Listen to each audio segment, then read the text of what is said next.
ఈ 4 ఏళ్ల అభివృద్ధి అంటున్నారు. ఏం అభివృద్ధి? మీకు 5,000 ఇవ్వాలని ఏం అభివృద్ధి చేస్తారు? 10,000 అని చెప్పి హామీలు ఇచ్చిన వాళ్ళు ఏం అభివృద్ధి చేస్తారు? ఇప్పుడు అభివృద్ధి అంటే ప్రజలు బాగుంటేనే కదా అభివృద్ధి జరిగినట్టు. ప్రజలు కష్టాలు పడితే అభివృద్ధి మనకి అన్నం పెట్టదు కదండి. ఈరోజు ప్రతి ఒక్కళ్ళు ఎంతో కొంత ఏదో ఒక పని చేసుకొని మేము మా చేతుల మీద మా కష్టపడి మేము బ్రతుకుతామని అంటున్నారు. పని లేకపోతే ప్రజలు ఎలా బ్రతుకుతారండి చెప్పండి? మీ గవర్నమెంట్ అభివృద్ధి అంటే అందరికీ పని ఉండి వాళ్ళ పని వాళ్ళు చేసుకొని టయానికి వాళ్ళకి ఇంట్లో జరుగుతుంటే అదే అభివృద్ధి అంటారు. కానీ మీరు అక్కడ రాజధాని కట్టాము, మేము ఇక్కడ ఇవి కడుతున్నాం అంటే అభివృద్ధి జరిగినట్టు కాదు కదండి. ఈ రోజు ప్రజలందరూ బాగుంటేనే మీకు ఓట్లు వేస్తేనే మీరు గెలిచారు, మీరు సీఎం ప్లేస్ లో కూర్చున్నారు. వాళ్ళ కష్టాలు మీరు వినకపోతే ఇంకేం అభివృద్ధి జరిగినట్టు చెప్పండి? సంపద సృష్టికి మిగతా అవకాశాలు లేక నిన్న మద్యం పైన రేట్లు పెంచారు, అది బాగుందంటున్నారు. మరి 12,000 లేదా 10,000 మీకు చెప్పిన హామీలు ఏవైతే ఉన్నాయో అది ఇచ్చి తీసుకోవచ్చు కదా, ఏమవుతుంది? మళ్ళీ కొత్తగా 20,000 ఉద్యోగాలంట, డిఎస్సి అంట. ఇప్పుడు ఉన్న ఉద్యోగాలు పీకేశారుగా. ఉన్న వాటిని 2,60,000 ఉద్యోగాలని తీసి పక్కన పడేసి మళ్ళీ డిఎస్సి అది ఇదని అంటున్నారు. ఆ డిఎస్సి కూడా ఏమన్నారు? నేను ఎక్కిన 3 నెలల్లోనే ఇస్తానన్నారు. ఇప్పుడు 8 నెలలు అవుతుంది. ఏదండి డిఎస్సి? దాని మాట అయినా వచ్చిందా కనీసం? ఏమైనా కొంచెమన్నా ఏదన్నా ఒక క్లారిటీ అన్న వచ్చిందా? ఏమీ లేదు. ఏంటంటే జనాలకి మెల్లిగా తడిగుడ్డేసి గొంతుకు వస్తున్నట్టుగా మెల్లిగా అలాగా కళ్ళు కప్పిపుచ్చుతున్నాడు అంతే. జనంలోకి జగన్ 2.0 రాబోతున్నారు. రెండోసారి కన్ఫామ్ గా వస్తాడు. ఈసారి కన్ఫామ్ గా మా వాలంటీర్ మేమే దగ్గరుండి కన్ఫామ్ గా గెలిపించుకుంటాము. మళ్ళీ ఆయన చెప్పినట్టుగా మమ్మల్ని ఒక స్థానంలో కన్ఫామ్ జగన్ ఉంచుతారని నేను ఖచ్చితంగా. సినీ రంగంలో పృథ్వీరాజ్ గారు 30 years ఇండస్ట్రీ అని ఆయన 11 గొర్రెలే ఉన్నాయి అంటున్నారు. ఎంత పట్టుకుని ఇవ్వమంటారు? ఆ హేళన ఎందుకు చేయాల్సి వచ్చింది? ఆయన ఎవరో ఏదో అన్నారని ఆయన ఒక్క అడుగుతో ఒక్క పాదయాత్రతో మొదలు పెట్టిన ఆయన సీఎం అయి చూపించాడు. మళ్ళీ అదే పాదయాత్ర మొదలు పెడతారు జగన్ గారు ఖచ్చితంగా. మళ్ళీ అందరు వస్తారు, అందరి సమస్యలు తెలుసుకుంటారు. మళ్ళీ కన్ఫామ్ గా వచ్చే ఎలక్షన్ లో కన్ఫామ్ జగన్ గారు ఖచ్చితంగా గెలుస్తారండి. 17వ తారీఖు మీ కార్యాచరణ ఎలా ఉండబోతుంది? అది ఇంకా మనకు పైనుంచి ఇన్ఫర్మేషన్ ఏం రాలేదు. ఎమ్మెల్సీ ఎన్నికల్లో పాల్గొనబోతున్నారు. వాలంటీర్ సెక్షన్ కి సంబంధించిన వాళ్ళు అంటున్నారు. ఎలా ఉంది? ఎవరో కాదండి, ముందు నుంచి కూడా మా వాలంటీర్ల కోసం మా మమత చాలా గట్టిగా కష్టపడుతున్నారు. ఆ అమ్మాయి 2 పిల్లలుండి వాళ్ళ హస్బెండ్ కాలు ఇరిగి కూడా ఎక్కడంటే అక్కడ మా వాలంటీర్లు అవేర్నెస్ తీసుకొచ్చి మా వాలంటీర్లందరినీ చాలా నమ్మకంతో ఉంచి ఫస్ట్ నుంచి కూడా పోరాడుతున్నాడు. ఈరోజు ఆవిడే మా ఎమ్మెల్సీ ఎన్నికలకి ఓట్లు నుంచున్నారు. ఖచ్చితంగా మేమందరం ఆవిడ అమ్మటి ఉండి మేమందరం ఓట్లు వేసుకొని ఖచ్చితంగా గెలిపిస్తామండి. వాళ్ళ నుంచి ఏమన్నా ఉందా అసలు ఇన్ఫర్మేషను? మహిళల పథకాల గురించి ఎన్నోసార్లు చర్చించిన ఈ యొక్క క్యాబినెట్ మీటింగ్లో ఎటువంటి చర్చలు కూడా వీళ్ళ గురించి జరగట్లేదు. అదే వాలంటీర్స్ మరి ఏమంటున్నారు? వాలంటీర్స్ గురించి అయితే మేము గత 7 నెలలుగా పోరాటం చేస్తూనే ఉన్నామండి. ప్రభుత్వం నుంచి ఎలాంటి స్పందన లేదు. వాలంటీర్స్ గురించి కాదు కదని తను అమలు చేస్తానన్న 6 పథకాల గురించి ఇప్పటి వరకు ఏది క్లారిటీగా లేదు. అసలు అంత గ్యారంటీ కూడా లేదు. ఇదే 6 పథకాల్లో భాగంగా చూస్తే తల్లికి వందనం ఏమైపోయింది అంటున్నారు. తల్లికి వందనం లేదు, నాన్నకి వందనం. నాన్నకి మాత్రం సంపూర్ణంగా మందు అయితే బాగా ఇస్తున్నాడండి. తల్లికి వందనం అయితే ఏమీ లేదు.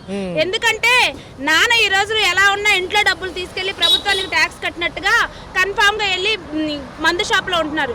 తల్లి ఏంటంటే పిల్లల్ని ఇంట్లో జాగ్రత్తగా చూసుకొని స్కూల్ కి పంపించి ఏదో ఒక ఉపయోగపడుతుంది గవర్నమెంట్ సొమ్ముతో. కానీ ఈ చంద్రబాబు నాయుడు గారు ఏం చేశారంటే మీకు తల్లికి వందనం ఇస్తానని చెప్పి ఏది లేకుండా జనాన్ని ఆడవాళ్ళని ప్రతి ఒక్కరిని మోసం చేశాడండి కన్ఫామ్ గా. ఇందులో నేను ఖచ్చితంగా బలగుద్ది చెప్తున్నాను. ఈ రోజు నాకు 2 ఆడపిల్లలు. జగన్ గారు ఉన్నప్పుడు నా పిల్లలు ఇద్దరికి 15,000 ఇస్తారన్నట్టుగా కరెక్ట్ గా ఇచ్చాడు. ఈయన చెప్పింది ఒక్కటి కూడా చేయలేదు. గ్యాస్ పథకం అన్నాడు, ఏదండి ఎవరికి పడ్డాయి చెప్పండి? ఇప్పుడు నేను 2 times తీసుకున్నాను గ్యాస్, నాకైతే అకౌంట్ లో ఎలాంటి రూపాయి కూడా పడలేదు. అక్కడికి వెళ్తే ఇక్కడికి వెళ్ళండి అంటున్నారు. ఏది కరెక్ట్ గా ఎక్కడ అమలు అవుతుంది? అంటే నాలంటే నేను 10th వరకు చదువుకున్నాను. నేను చదువుకున్న దాన్ని నేను తీసుకోలేకపోతే పేదవాళ్ళు చాలా మంది ఉన్నారు. వాళ్ళు బ్యాంకుల చుట్టూ అక్కడ చుట్టూ ఎలా తిరుగుతారు? మీరు కన్ఫామ్ గా మీరు అమలు చేశారని ఎలా చెప్తున్నారండి? ఎవరికి వస్తున్నాయి డబ్బులు చెప్పండి నాకు. ఇదే అంశంలో చూసుకుంటే పవన్ కళ్యాణ్ గారు డిప్యూటీ సీఎం అంశం రాగానే సైలెంట్ అయిపోయారు. కిరణ్ రాయల్ గారి విషయం గత 4 రోజులుగా చర్చలోకి వచ్చింది. మహిళలకు అన్యాయం చేస్తుంది జనసేననే. మరి ఆ అంశం ఏంటి? నిజంగా మీడియా సమాముఖంగా దొరికిపోయారు ఆయన. కరెక్ట్ గా నిజంగా కన్ఫామ్ గా చెప్పాలంటే పవన్ కళ్యాణ్ గారు ఎలా చెప్తే అలా చంద్రబాబు నాయుడు గారు అలాగే మాట్లాడుతున్నారు, అలాగే చేస్తున్నారండి. ఎందుకంటే పవన్ కళ్యాణ్ గారు అందుకు ముందు చంద్రబాబు నాయుడు గారు ఎన్నోసార్లు దూషించినట్టు ఉంది. కానీ ఎలక్షన్లప్పుడు ఇద్దరు ఒకటయ్యి మీకు నేను అన్నట్టుగా ఇద్దరు ఒకటయ్యి ఇప్పుడు పవన్ కళ్యాణ్ గారు చెప్పినట్టు చంద్రబాబు నాయుడు గారు కన్ఫామ్ గా చేస్తున్నారు. ఇప్పుడు వాలంటరీ సమస్య కూడా ఆపింది గ్యారంటీగా పవన్ కళ్యాణ్ గారే నేను బల్లగుద్ది చెప్తున్నాను. ఒక పక్క మహిళలకు అన్యాయం జరగదన్నారు, కానీ తిరుపతిలో జరిగింది మహిళకి. చేస్తుంది ఆయనండి. ఒక పక్క నుంచి తెలుస్తుంది కదా, మీరు నేను ఆడపిల్లలకి ఎక్కడ జరిగిన అన్యాయము నేను వచ్చి నిలబడతానన్నారు. ఈ రోజు 2,60,000 మంది రోడ్డు మీదకి ఎక్కి అన్నా అన్నా అని అడుగుతున్నారు. ఏ రోజైనా ఒక్కసారైనా ఒక్కరి దగ్గరికైనా వచ్చి ఈ మీ సమస్య ఏంటమ్మా అని అడిగారా ఎవరైనా? ఎవ్వరు కూడా ఇంతవరకు నోరు కూడా ఎత్తలేదు. ఇవాళ పొద్దున్న జ్వరం తగ్గిన వెంటనే కూడా తీర్థయాత్రలకు వెళ్ళారు పవన్ కళ్యాణ్ గారు. ఎందుకు అంటే మొక్కలు ఉన్నాయంట ఆయనకి. ఆ అంశాలు అయ్యాక మరి ఏం చేస్తారు? ఏమీ చేయడండి ఆయన, అందులో డౌట్ కూడా లేదు. ఏంటంటే ఆ జీవో లేదు, ఈ జీవో లేదు, ఏదో మా మీద ఒక బూడిద చల్లినట్టుగా మాట్లాడి సైలెంట్ గా ఉంటున్నాడు. జీవో ఒక వంక పెట్టి జీవో ఎంతసేపు తీసుకురావాలండి? ప్రభుత్వం తలుచుకుంటే ఏ జీవో అయినా ఎంతలోపు తీసుకురావాలి? ఆ జీవో ఈ జీవో అని చెప్పేసి మాకు బోడుగుండు చేసి బొట్లు పెట్టినట్టుగా మాట్లాడుతున్నారు. ఖచ్చితంగా పవన్ కళ్యాణ్ గారు దీనికి అనుభవిస్తారు, అనుభవించే రోజు వస్తుంది. ఓ పక్క జగన్ గారికి ప్రతిపక్ష హోదా లేదు కాబట్టి అసెంబ్లీకి రావద్దు అంటున్నారు. మరి వస్తే ఏమైంది? వీళ్ళకి భయమా? వస్తే మరి మా గురించి కానీ, ప్రజల గురించి కానీ, ఈ పథకాల గురించి కానీ అన్నిటి గురించి ఆయన అడుగుతారు కదండి. అడుగుతాడు కాబట్టి ఆయన రానివ్వకుండా చేస్తున్నారు. మరి చూసుకుంటే జగన్ గారి సొంత ఏదైతే ఆస్తి తగాదాల గురించి హైలైట్ చేస్తుంది ప్రతిపక్షం. ఎందుకంటారు మిగతా అంశాలు దొరకాలైతే పథకాలు అడుగుతారని భయమా? జనరల్ నేను చెప్తాను. అయితే మహిళలకు సంబంధించి 1,500 ఇవ్వాలి. పోస్ట్ ఆఫీస్లో కూడా ఖాతాలు తెరిచారు, ఇంతవరకు ఏమీ తేలేదు. ఏదో ఉగాది తర్వాత అంటున్నారు కానీ డబ్బులు లేవంటున్నారు. మనం ఆగొచ్చు అంటారా? ఆగుదామంటారా? ఆగాలిగా, అది కూడా చూడాలిగా. జగన్ గారు ఏమంటారంటే గతంలో కరోనాలో కూడా ఇచ్చా కదా నేను, ప్రజల పాపం మాడిపోతున్నారు అంటున్నారు. కరోనా టైంలో జగన్ గారు కరెంటు బిల్లు అవి కూడా ఏవి కూడా తీసుకోవాలి. ఆయనే చేశారు. కరోనా వచ్చి నాకు కరోనా వచ్చింది కానీ మంచిగా చేశారు. ఇప్పుడు ఈ కరెంటు బిల్లులు అంటే ఇక చూసుకోండి ఎంత బీభత్సం. మరి పవన్ కళ్యాణ్ గారు ఎంతవరకు చేయగలరు? ఎందుకంటే ఆయన సైలెంట్ అయిపోతున్నారు ఈ మధ్య. మరి ఏంటంటే మహిళలపైన అఘాయిత్యాలు జరిగినా ఆయన పట్టించుకోవట్లేదు. తిరుపతిలో అదే ఘటన జరిగింది. వాళ్ళ పార్టీలో ఆయనే ఎవరు అమ్మాయిని కొంచెం హేళన చేసి మాట్లాడి కొంచెం వాడుకున్నారంట. మరి ఏమన్నా మాట్లాడతారా ఈయన రేపైనా? గురించి మనకు తెలియదు. మరి ఏంటి 8 నెలలు ఎలా అనిపించింది? పెన్షన్ వస్తుందా? గ్యాస్ సిలిండర్లకు డబ్బులు పడ్డాయా? మరి ఏంటి మరి చూసుకుంటే ఈ 8 నెలల పాలన తర్వాత కూడా కరెంటు ఛార్జీలు, నిత్యావసర సరుకుల ధరలు ఎక్కువ ఉన్నాయి అంటున్నారు. ఎలా చూడాలి? అయ్యా ఓ మాట చెప్పనా, మా అమ్మమ్మ చెప్పేది పూర్వ కాలంలో, గాదిలో కందిపప్పు ఉంది, గాది కింద పందిపప్పు ఉంది. అర్థమైందా? ఏంటి మరి మహిళలకు ఉచిత బస్సు ఇస్తే బాగానే ఉంటుందా, లేకపోతే అందరూ తొక్కుని వెళ్ళిపోతారా? ఇంకా మనుషులు అట్లా తొక్కుతారా, పైకి తిట్టారు. అది మరి 2.0 మళ్ళీ వస్తానంటున్నారు. అంటే జగన్ గారు ప్రజల్లోకి వస్తానంటున్నారు మళ్ళీ ఒకసారి. ఎలా అనిపిస్తుంది? వస్తే మంచిదేనా? మంచిదే. కొన్ని ఉన్నాయి కదా ఆయన చేసినవి, కొన్ని ఉన్నాయి కదా. ఏమన్నా అందుకున్నారా గతంలో ఆయన ఇచ్చిందా? మాకు పింఛన్ వచ్చిందండి దేవుడి దేవల్ల, ఏం కూడా పెంచాడు అనుకోండి. అది మరి ఏంటంటే జగన్ గారికి 11 సీట్లే వచ్చినాయి ఈసారి. చూస్తే ప్రతిపక్ష హోదా లేదు. అయితే అసెంబ్లీలోకి రానివ్వమని వాళ్ళు. మరి ఎలా ఉంటుంది? రానివ్వచ్చుగా, ఎందుకు ఏమైంది? మరి ఎలా ఉంటుంది? 4 ఏళ్ళు భవిష్యత్తు బాగుంటుందా, లేకపోతే పథకాలు లేకుండా సరిపెట్టేస్తారా? చెప్పాను కదా ఇందాక, మా అమ్మమ్మ పూర్వకాలంలో చెప్పింది కదా, గాదిలో కందిపప్పు ఉంది, గాది కింద పందిపప్పు ఉంది. పప్పుకునే ఉంటది కానీ లోడేస్తుంది. ఓకే. అంటే ఏంటి సార్, గత 2 రోజులుగా కొన్ని అంశాలు హడావుడి చేస్తున్నాయి. ఈ అంశాలు ఎలా ఉన్నాయి? కిరణ్ రాయల్ అనే వ్యక్తి జనసేనగా తిరుపతి పార్టీ ఇన్ఛార్జు. మరి ఎందుకు ఈ అంశాలన్నీ మహిళల్ని బాగా ఇబ్బంది పెడుతున్నారు ఆయన? ఒకప్పుడు వీళ్ళు అన్న మాటలే కదండి, మన జగన్ గారు ఉన్న హయాంలో వీళ్ళందరినీ కిడ్నాప్ చేశారు అది ఇది అని చెప్పి అన్నారు. మరి ఈ రోజు వీళ్ళు ఉన్నారు కదా లైన్ లో, మరి అడిగినప్పుడు ఆ విషయాలు ఏదైనా ఒకటానికి కొద్ది ప్రజలకి చూపిస్తే ఎంత ఆనందపడడం ఈ రోజున. మరి అలాంటిది ఈయన గారికి ఏమైనా జ్వరం వచ్చిందని చెప్పేసి అంటున్నాడు. మరి జ్వరం వచ్చిందో మరి ఏ పక్కకి వెళ్ళారు అనేది వాళ్ళకే వదిలేద్దాం. పవన్ కళ్యాణ్ గారు ఏం మాట్లాడలేదు ఈ అంశం పైన. ఏదైతే ఉందో క్రమశిక్షణ చర్యలు తీసుకోవాలి కదా. అవును తీసుకోవాలి. మరి ఆయన ఎందుకు మాట్లాడతలేదండి? ఆ రోజున బీభత్సంగా స్టేజీ మీదకి ఎక్కి అల్లాడించాడు, జనాలందరినీ ఊపాడు. మరి ఈ రోజున నిద్రపోతున్నాడా? ఒకసారి ఏమన్నా మేలుకొల్పండి. ఎందుకంటే మరి ఆడపిల్లలంటే మాటలు కాదు కదా, అందరికీ ఆడపిల్లలు ఉన్నారు. మరి దాంట్లో మిస్సింగ్ అయిన వాళ్ళు కూడా అడుగుతున్నారు. మరి వాళ్ళకి ఏం సమాధానం ఇద్దామనా అన్న విషయాన్ని కూడా కొద్దిగా మీరు చెప్తే జనాలకి మేము చెప్పగలుగుతాం. మరి చూసుకుంటే ఒక పక్క ఏదైతే ప్రతిపక్ష హోదా లేదు కాబట్టి అసెంబ్లీ సమావేశాలకు వీళ్ళు పిలవాలంటున్నారు. 18 సీట్లు వస్తాయని చెప్పి అయ్యన్న పాత్రుడు స్పీకర్ గారు అంటున్నారు. మరి వీళ్ళు 11 సీట్లకి రాజీనామా చేసే యోచనలో ఉన్నారా?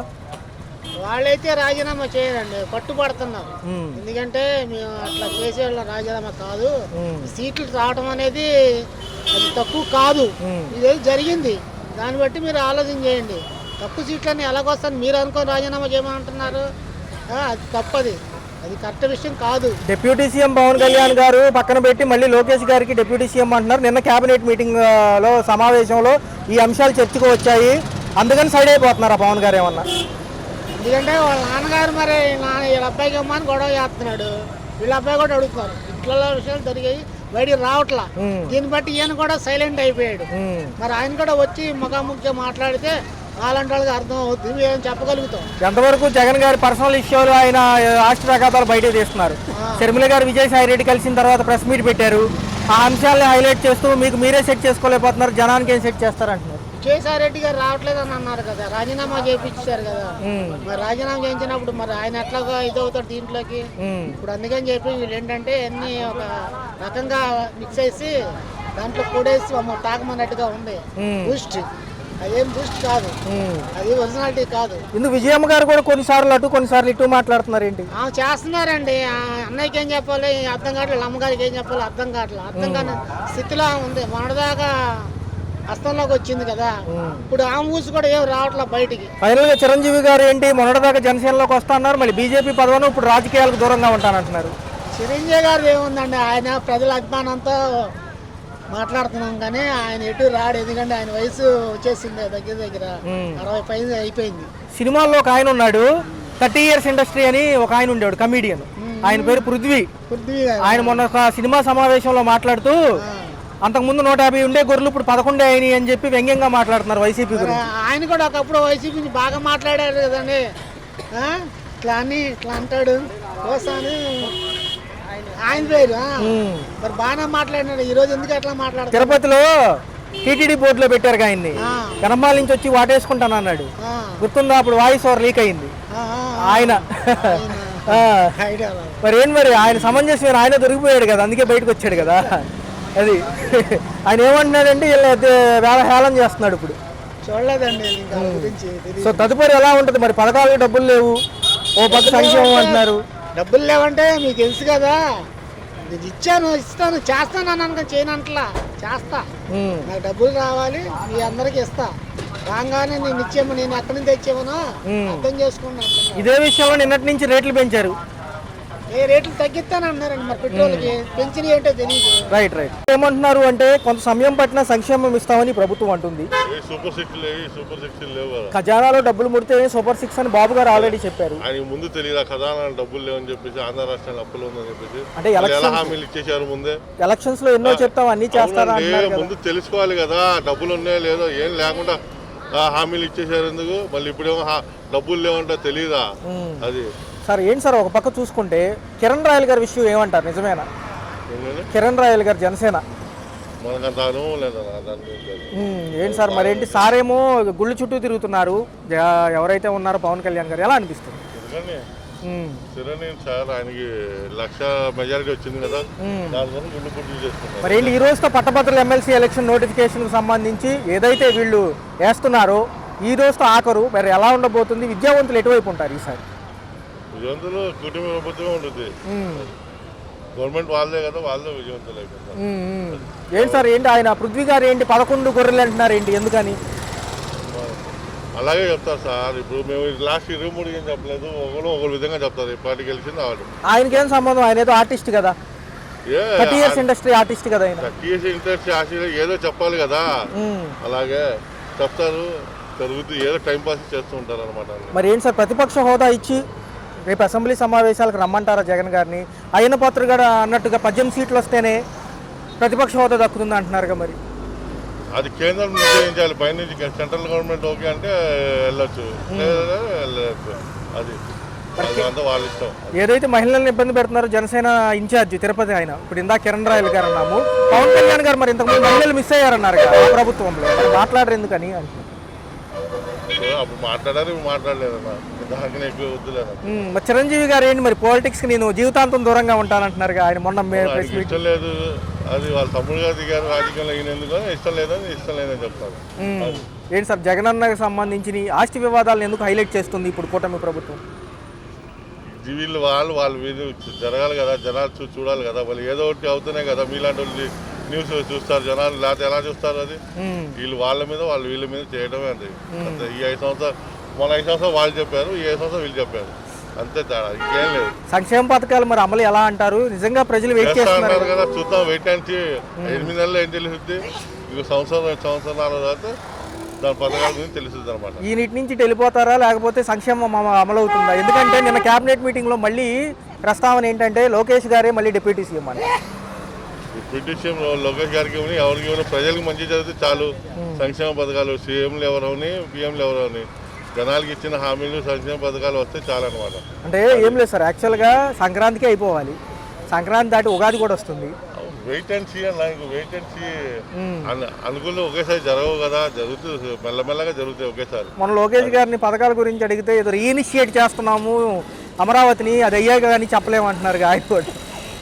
అవునన్నా, మళ్ళీ ఏం చెప్తా, ఆయన ఇప్పుడే దిగాడు, ఏమో ఎంత ఉందో ఏంటో మొత్తం తెలియాలి కదా, చూసి దాన్ని బట్టి ఫైనాన్షియల్ చూడాలి కదా, ఫైనాన్షియల్ చూసిన తర్వాత ఏదైనా డిసైడ్ చేయొచ్చు.